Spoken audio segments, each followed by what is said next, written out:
Okay, so as many of you may know, Google has made several changes last year for keyword targeting as well as contextual targeting on YouTube, or AKA video campaigns. Today we're going to talk about Google search as well. So we're going to talk about how that impacts advertisers today, especially those that are doing the omni-channel approach. If you're running search campaigns on Google and you're running video campaigns. So we're gonna dive right in. So as Google search advertisers, or PPC, pay-per-click specialists, we have been aware of the different changes made, okay? If you have not seen any of these changes, or maybe you haven't really been impacted by any of these changes, well, this is still something for you to pay attention, because some of these methods that maybe you're using right now are not working as they should, right? Or there's room for improvement on some of your optimization techniques for your campaigns, specifically from a keyword perspective. So one of the methods that is very commonly used, or was very commonly used in the past, in the last, I would say 3 to 5 years, the single keyword ad group method, also known as SCAG, right? So one is that you have control over your bid, and you could actually do, manual CPC bidding here a lot better. And there's coherence with the ad and the keyword, and there's just unambiguous results, right? Because you have, let's say, one campaign and you have multiple ad groups. Each ad group just has one keyword that you're bidding for, right? So it's unambiguous of what you're bidding on, and in terms of your budget. In reality, your budget is being allocated towards just a campaign in all of these ad groups, but you can actually see which keyword is driving most results unambiguously. The problem with that is that nowadays, it's extremely time consuming, and it just takes very long to test different ad ideas as well. The ad copy, remember the keyword match types is also crucial, and that is the change that we're going to be discussing today. I'm going to share my screen and we're going to look into the actual match types today, of how they look, and the different conditions of when your keywords are triggered, based on how somebody searches on the Google search tab. So let's dive right into my screen and we can take a look together. Okay, so we're looking at this Google search doc here, and we'll include it in the description so you can access it later on. But these are the keyword match types, right? So we're familiar with broad, okay, which is ads may show on searches that relate to your keyword. So these are the key phrases here that you want to look at: relate to your keyword. So here's an example: lawn aeration prices, notation for inputting keywords. Okay, so this is basically how you can input your keyword inside your keyword campaign. This is what it's just kind of telling you. The broad is there's no quotes, there's no brackets, so that makes it broad. I think most of you may know that by now if you're doing PPC. Phrase match: ads may show on searches that include. Okay, so remember, broad, it relates to your keyword. There's a difference here, right? So ads may show on searches that include the meaning of your keyword. With phrase match, you normally see longer type of queries here. So it's a query string of like lawn mowing service near me. Look at the difference here: hire a company to mow lawn, a landscaping services to cut grass. So even if you mention lawn mowing, it could still trigger this, right? Because it's the meaning, and that's how it basically triggers the match type here, keyword. On the exact match, this is where it does have to show exactly as somebody searched on their search tab. Okay, so ad may show on searches that are the same meaning as your keyword. So lawn mowing service, that has also changed, right? So if somebody puts grass cutting service, it's keyword. In the past, if it's not lawn mowing service, your keyword will not show up, right? It will not trigger the bid for that particular search. So those are the major changes. That's why you'll see in a lot of campaigns that recommended,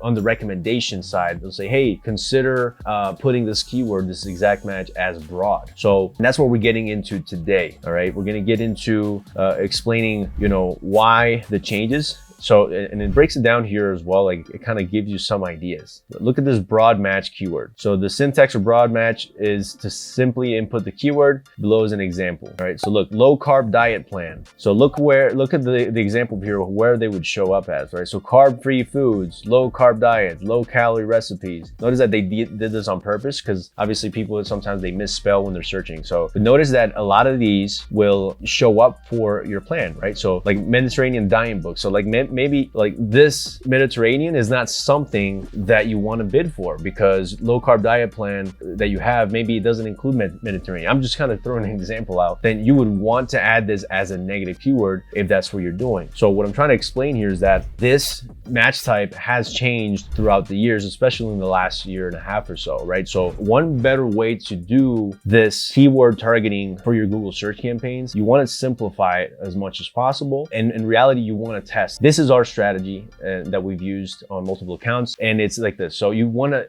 theme your keywords, a themed ad group. So when you have a themed ad group, you want to make it based on the product or service that you're promoting, and obviously make it as high intent as possible. That's the ultimate goal of PPC. You want the right person to click on your ad at the right time. That is marketing 101. So when you theme keywords, this is a much simplified way of setting up your campaigns. So the way that you would set up is you have a campaign, and let's say your service is, let's use something that we're doing relevant right now. So Instagram growth tool, right? So we have a client, we have an Instagram growth tool, and when somebody searches for Instagram growth services or Instagram growth tool, these are, the only difference here is the last word, right? But we do have a combination of phrase, exact, and broad search term, or broad keyword for that particular keyword. But that is one ad group that is themed based on somebody searching for, Instagram tool, Instagram services, and anything related to that, right? Like how Instagram services to grow followers, Instagram tool to grow followers. Or notice that there's a theme there. And the way that you want to capture all the variations based on the search queries is having a variety of the phrase match, exact match, and the broad match. That is one way that you can do it. You theme each ad group based on that specific one, right? So we will have another ad group where we would focus more on the followers, the Instagram followers. So growing an Instagram following, right? How to get more followers on Instagram,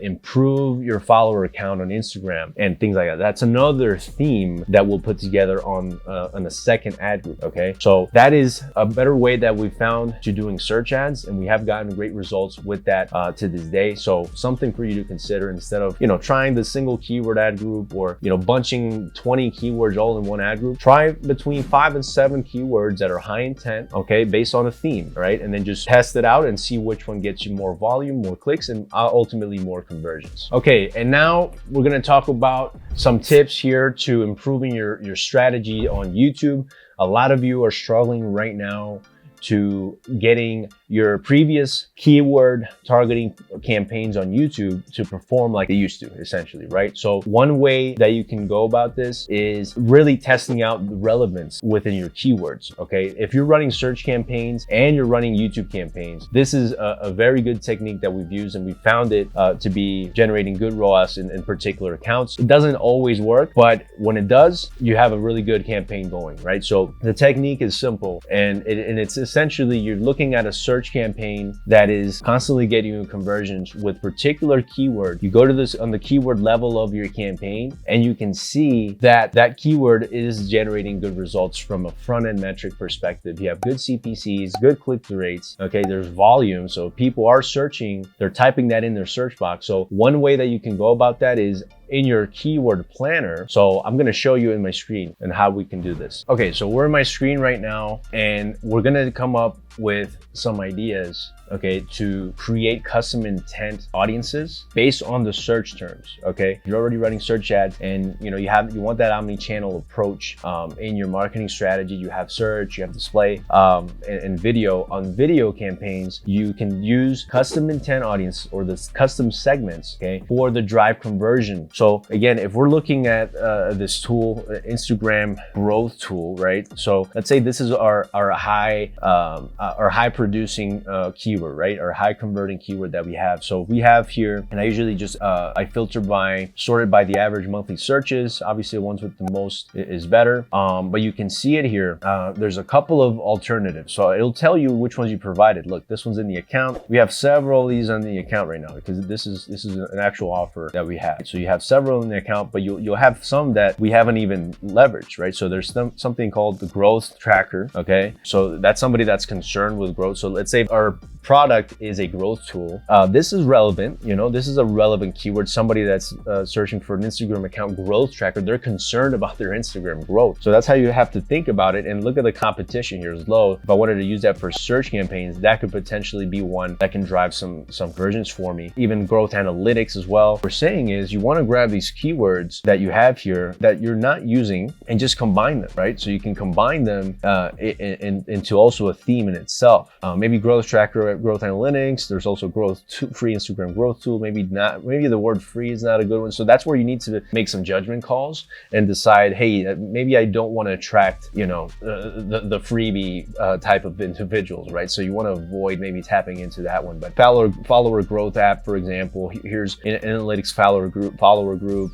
This one we already using, but you can still repeat some of these if it's a new video campaign. Like I said, at the end of the day, it's a combination of the search terms, and you know, you're not going to go wrong with that. There's also let's see, growth analytics. There's still like the free word in there. So anyway, the idea is you get maybe between 7 and 10 keywords. I mean, you can do a whole bunch, but you get 7 to 10 keywords that have at least some decent volume.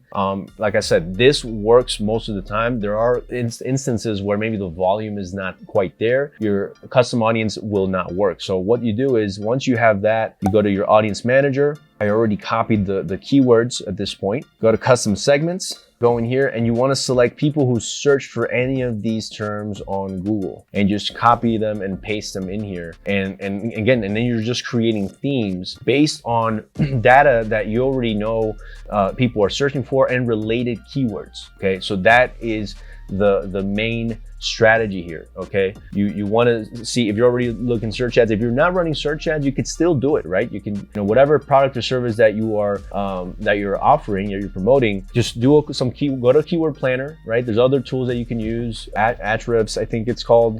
There's also SEMrush, right? It's a paid tool, which is great also for seeing what your competition is searching, what type of ads they're using, their copy, but more importantly, the keywords. That's what's going to help you come up with a nice plan and a nice audience, rather, to target individuals that are high intent or they're in that cohort of people that you want to target. Okay, so that is again one way for you to do it. I mean, look at the insights here. You know, 1 billion to 5 billion weekly impressions, you know, opportunity, right? It doesn't mean that that's what you're going to get. It depends on your volume, of course, but it's definitely an opportunity. It gives you some genders here. Like most of these people are searching for this are male, so maybe you want to skew your campaigns on a demographic side and just maybe exclude female, right? Just test that out. The age range, don't want to target maybe 18 to 24 because that's only 12% of this particular audience. Maybe you want to target 25 to 44-year-olds, right? So these are things that you can test right away. And I'm telling you, we've done this multiple times and we have campaigns running for several months now